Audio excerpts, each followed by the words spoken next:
Bismillahirrahmanirrahim. Assalamu alaikum, dear students. How are you? I hope you'd be fine. You Oxford Modern English Book 6, and today we are going to learn about the types of sentences. First, we are going to talk about what is a sentence, and then we are going to proceed towards its types. Okay, so to put a thought into speech or writing, we use words. We are all familiar with this, that what are words and why do we use words in our daily lives to make it as complete a sentence and to convey our message. Okay, so words themselves are not enough to show clearly what the thought is about. For this we need sentence. So we can say a sentence is a complete thought put into words, or you can say that a sentence is a unit of a written language that contains a subject and a verb and makes complete sense on its own.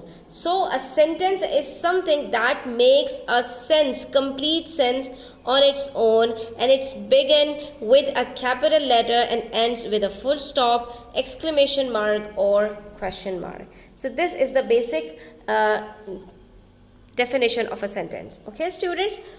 Now we have different types of sentences. Some are simple and some are complex. But when it comes to simple sentences, we have four major types of it.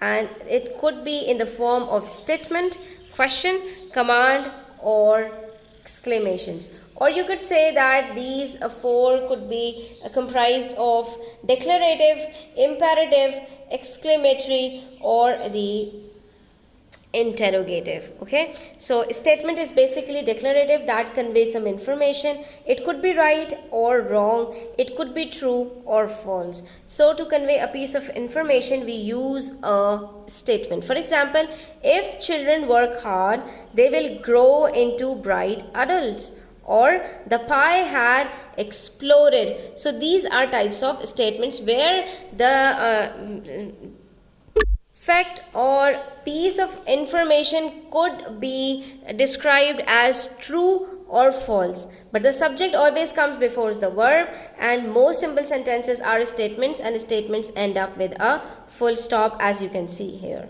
Okay, next we have a question which is called interrogative sentence, and it comprises of a question. So to find out about something, we use a question. For example, have you fed the animals?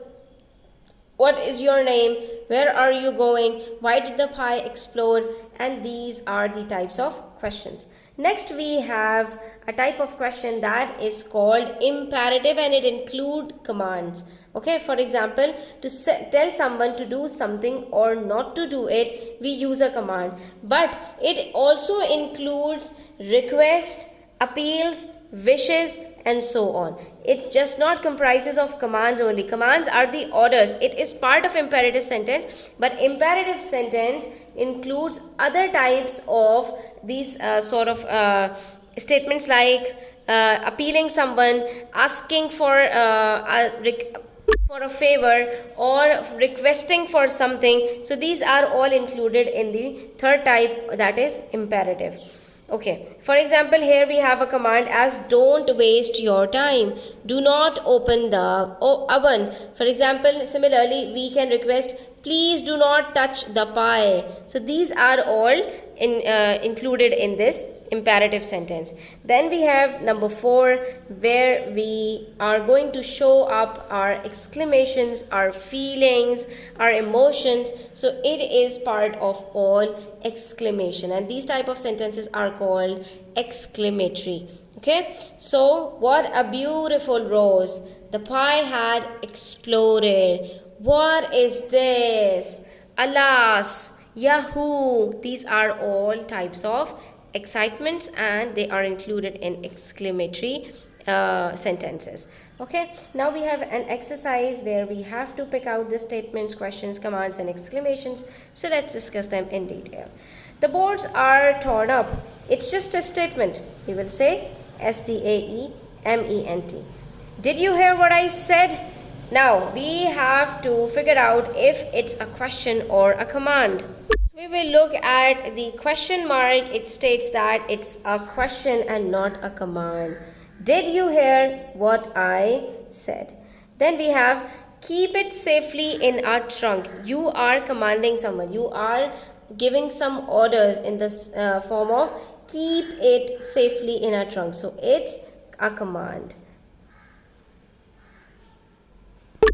Next we have how fresh it is. So here we have an exclamation mark which shows it is an exclamatory sentence. Then we have it will change color in 2 hours. It's just a statement. Okay.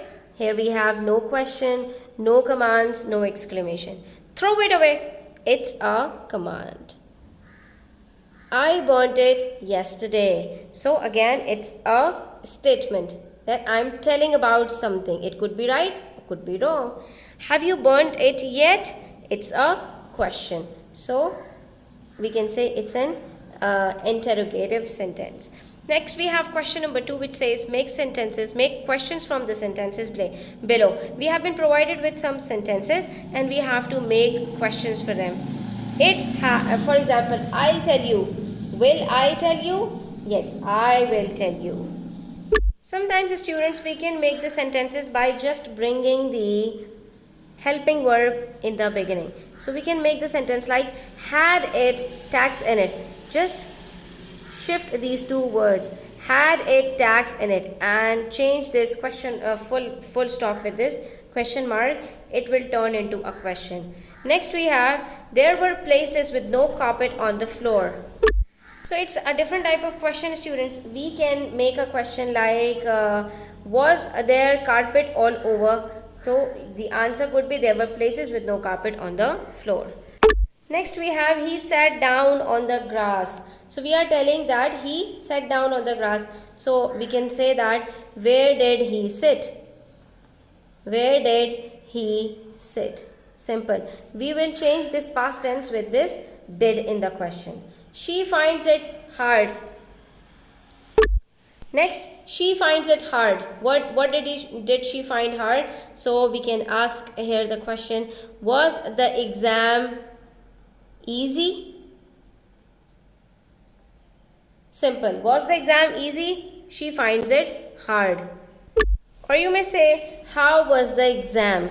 So she finds it hard. Next we have the statement, I am still working hard. So when you are telling some sort of statements like this, that I am still working hard, it means the question could be probably, have you achieved your goal or have you succeeded? So the question could be either. Before completing the video, students, I must tell you here some of the things that you must keep in mind, that you must be careful when the simple rules of sentences constructions are not followed, that is the punctuation rules are not followed, sentences become very hard to understand. The Star Wars character Yoda's speech is a good example. Instead of speaking in sentence that follow the subject verb object pattern, Yoda muddles his sentences so that the object comes first, followed by the subject and then the verb. The result is confusing. So to make your conversation clear and the sentence should be in the proper form, you should follow the punctuation rules plus the composition of sentence. That is, the subject should be followed by a verb and then object. The sentence should start with the subject followed by a verb and then at last the object comes. So because the object is a person or thing that is receiving the action of the verb, it is not someone that is performing the action. So the performer of the action should lead the sentence. Main clause is a group of words that contains a subject and a verb and makes complete sense of its own. This is the main part of making any sentence. Here comes the end of the video. I hope you liked it. Please hit the like button, do subscribe to the channel and share it with your friends. Take care. Allah Hafiz.